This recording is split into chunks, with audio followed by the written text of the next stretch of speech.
Selamat datang kembali.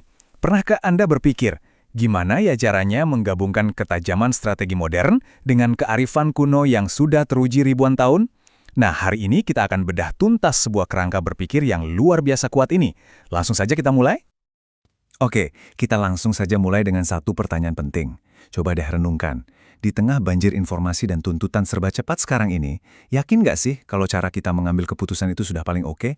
Atau jangan-jangan ada satu kepingan puzzle super penting yang selama ini kita lupakan? Begini, kita ini kan sering banget ya mengandalkan yang namanya logika modern. Anggap saja ini kayak kalkulator super canggih di kepala kita, yang mikirinnya cuma data, efisiensi, sama untung rugi. Canggih sih, tapi gimana kalau ternyata ada kompas kuno yang bisa bikin kalkulator kita ini jadi jauh lebih akurat? Bukan cuma akurat, tapi juga bikin setiap keputusan kita jadi lebih bijaksana. Nah, sebelum kita bangun kerangka berpikir yang baru dan lebih kuat, kita harus jadi dokter dulu. Kita perlu mendiagnosis penyakitnya. Mari kita sama-sama bedah apa sih bug atau virus tak terlihat yang sering banget menginfeksi software di kepala kita ini. Dalam dunia psikologi modern, hal ini dikenal sebagai bias kognitif. Tapi, coba tebak, kearifan kuno menyebutnya penyakit hati. Dan yang bikin merinding, dua-duanya ini sebenarnya lagi ngomongin hal yang sama persis. Cuma beda kacamata, beda kedalaman analisisnya. Oke, kita ambil satu contoh yang paling umum, bias kepercayaan diri berlebih atau overconfidence bias. Tahu kan, perasaan pas kita yakin banget kita ini jago nyetir atau paling jago analisis saham, padahal ya biasa aja. Nah, penyakit inilah yang sering jadi biang kerok dari keputusan bisnis yang gegabah dan investasi yang boncos. Nah, disinilah bedanya. Kearifan kuno itu nggak berhenti di permukaan. Mereka menggali lebih dalam dan menamainya ujub atau arogansi intelektual.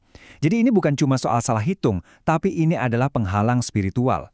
Analogi yang paling pas, ujub itu seperti kita pakai kacamata yang lensanya bukan cuma kotor, tapi udah tergores parah. Apapun yang kita lihat jadi buram, bikin pikiran kita jadi kaku, anti kritik, dan sama sekali nggak bisa lihat kelemahan diri sendiri. Bahaya banget kan? Atau contoh lain deh.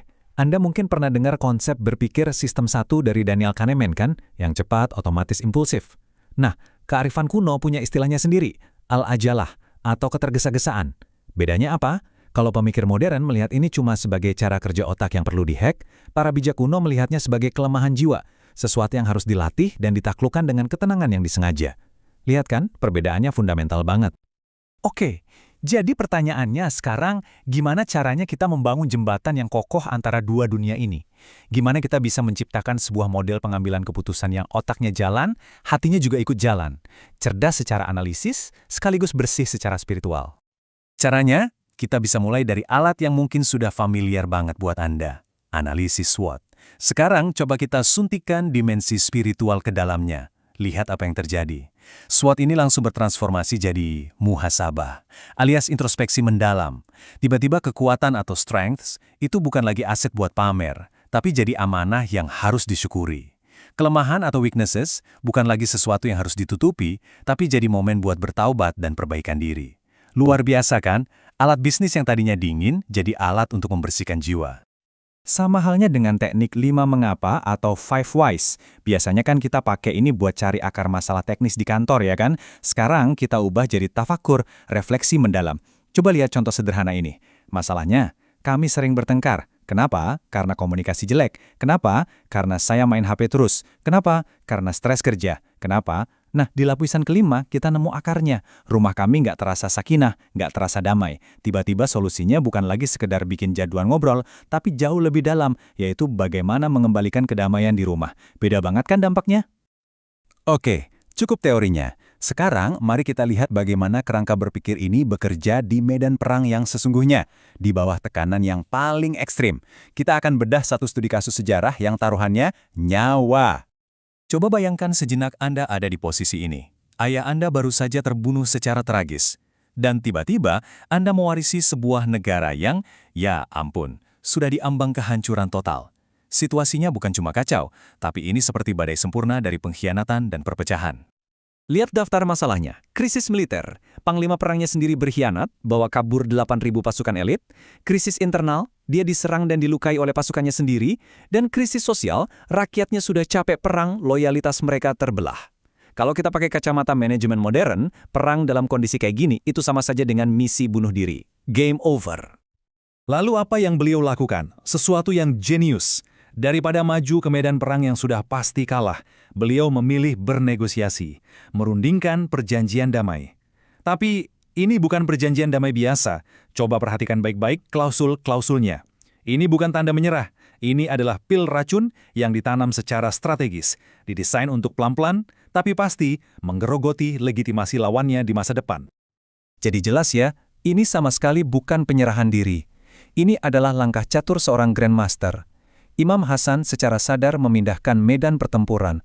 Bukan lagi adu kuat senjata, tapi adu kuat moral. Beliau rela menukar kekuasaan politik jangka pendek demi sebuah kemenangan moral jangka panjang yang tak ternilai harganya. Ini pelajaran penting buat kita semua. Keputusan yang paling bijak, kadang-kadang di permukaan justru terlihat seperti kekalahan. Oke, keren banget kan contoh tadi? Sekarang pertanyaannya adalah, bagaimana kita bisa membawa alat-alat canggih ini ke dalam kehidupan kita sehari-hari? Terutama di zaman sekarang yang penuh jebakan informasi dan distraksi. Nah, ini ada satu protokol super praktis, 3 langkah sederhana dari tradisi Islam yang namanya tabayun atau verifikasi. Ini senjata ampuh banget buat melawan hoax. Langkah 1, cek sumbernya. Siapa yang ngomong, bisa dipercaya nggak? Langkah 2, analisis isinya. Ini masuk akal atau cuma mancing-mancing emosi dan kebencian? Dan langkah 3, ini yang paling sering kita lupakan. Sebelum jari Anda gatal mau klik share, tahan dulu. Cari pembanding, cari opini kedua.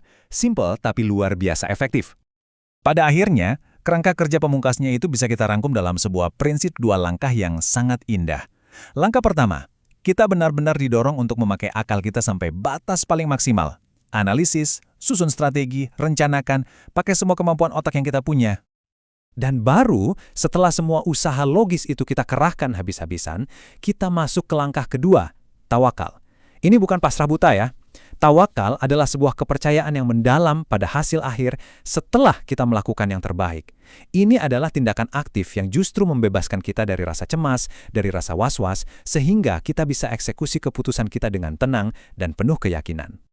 Intinya begini, seluruh pendekatan ini tuh dibangun di atas sebuah gagasan yang sangat indah, bahwa kita ini nggak pernah ditinggal sendirian. Kita itu dibekali 2 pembimbing atau 2 bukti. Ada yang dari luar, yaitu kearifan dari para nabi. Dan ada yang dari dalam diri kita sendiri, yaitu mesin super canggih dan suci yang namanya akal. Tugas kita adalah membuat keduanya bekerja sama, selaras dan harmonis. Sebagai penutup, saya ingin meninggalkan Anda dengan satu pertanyaan untuk direnungkan. Coba pikirkan, keputusan besar apa atau tantangan apa yang sedang Anda hadapi sekarang? Dan coba tanyakan pada diri sendiri, mungkinkah jawaban terbaiknya itu bukan cuma datang dari kepala yang dingin, tapi justru dari perpaduan sempurna antara logika yang paling tajam dengan hati yang paling bersih?